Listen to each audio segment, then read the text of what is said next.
الحمد لله رب العالمين والصلاة والسلام على خاتم النبيين محمد وآله وأصحابه أجمعين أما بعد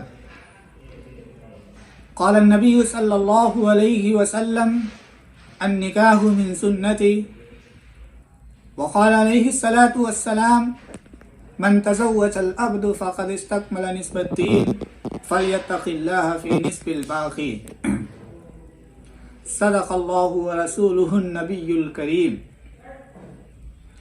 محترم سامعین کرام، جو حدیث پاک میں نے آپ حضرات کے سامنے پڑھی ہے، اس میں نبی پاک علیہ الصلاۃ والسلام کا ارشاد گرامی ہے کہ نکاح میری سنت میں سے ہے۔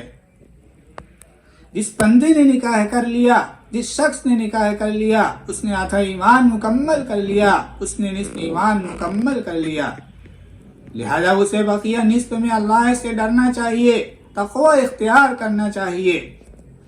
محترم سامعین کرام،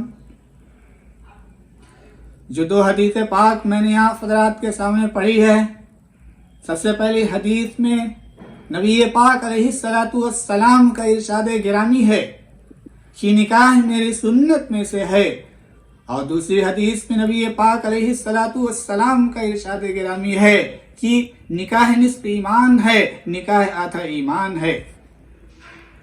نکاح کی اہمیت و فضیلت بتانے کے لیے صرف اتنا ہی کافی ہے کہ نکاح انبیاء کی سنت میں داخل ہے، نکاح انبیاء کی سنت ہے۔ اس کا ثبوت قرآن کریم کی آیات سے ملتا ہے۔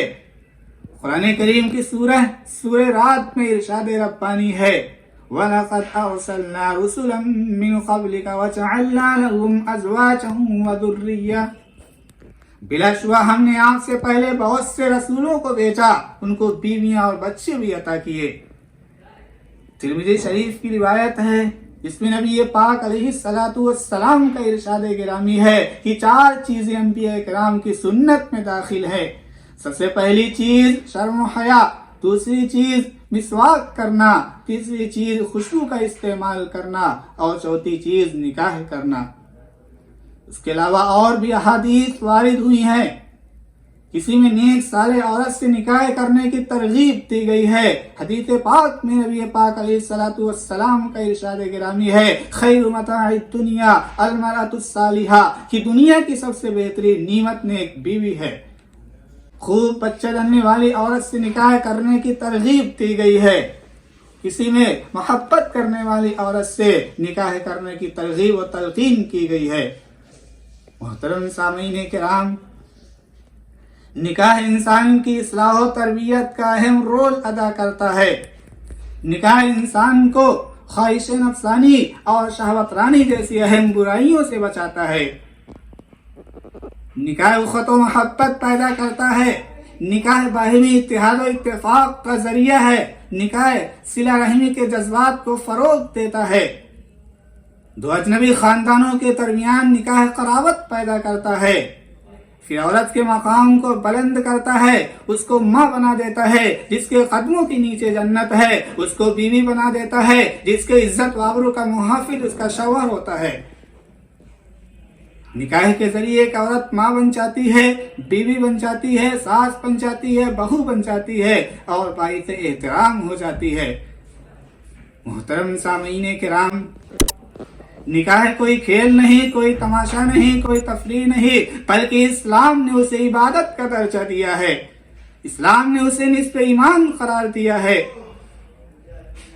نوجوانوں کو نکاح کرنے کی تلقین کی گئی ہے، نکاح کرنے کی ترغیب دی گئی ہے تاکہ وہ ہوس کاری سے محفوظ رہیں، زنا کاری و بدکاری سے محفوظ رہیں، اور بد نظری سے محفوظ رہیں، کیونکہ شیطان انسانی فطرت سے واقف ہے، شہوانی جذبات سے آگاہ ہے۔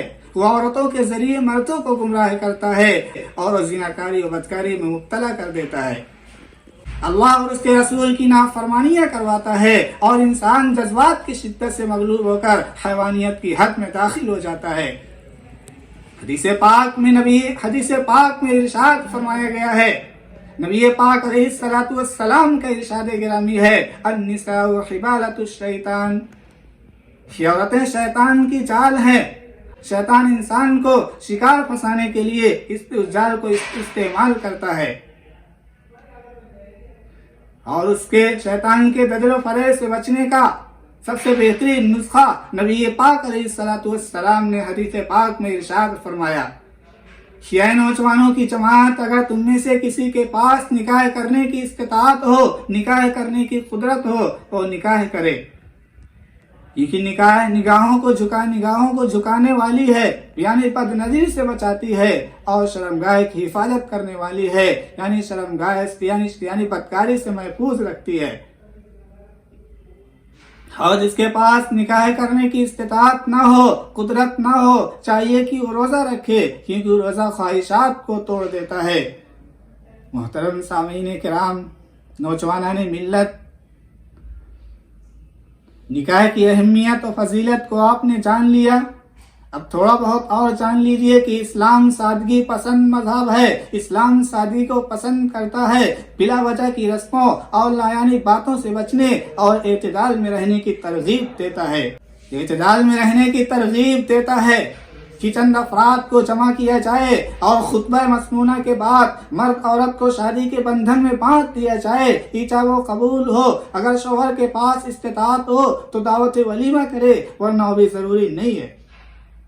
شادی کے بعد بیوی اپنے شوہر کے گھر رہنے لگے، اور شوہر کی ذمہ داری ہے، اس کے ذمہ شوہر کے ذمہ واجب ہے بیوی کا نان و نفقہ، اور اس کے ذمہ بیوی کے تمام جائز اخراجات اس کے ذمہ شوہر کے ذمہ واجب ہے۔ نکاح کی اسلامی رسم صرف اتنی ہے کہ نکاح کا اعلان کرایا جائے، اور اعلان کا سب سے بہترین طریقہ یہ ہے کہ نکاح مساجد میں ہو، کیونکہ وہاں نمازی حضرات 5 وقت نماز پڑھنے کے لیے جمع ہوتے ہیں۔ اس کے ذریعے معلوم ہو جائے گا کہ فلاں بن فلاں نے فلاں بنت فلاں سے نکاح کیا ہے۔ محترم سامعین کرام، ترمذی شریف کی روایت ہے، اللہ کے رسول علیہ الصلوۃ والسلام کا ارشاد گرامی ہے کہ نکاح کا اعلان کرو اور نکاح مسجد میں کرو۔ نکاح کا اعلان کرو اور نکاح مسجد میں کرو۔ کتنا سادہ اور آسان طریقہ ہے اسلامی نکاح کا، نہ جہیز، نہ بارات، نہ رسمیں، کچھ بھی نہیں۔ اللہ پاک ہم سب کو سادگی کے ساتھ نکاح کرنے کی توفیق عطا فرمائے، اور بیجا رسموں اور لایعنی باتوں سے بچنے کی توفیق عطا فرمائے۔ وآخر دعوانا ان الحمد للہ رب العالمین۔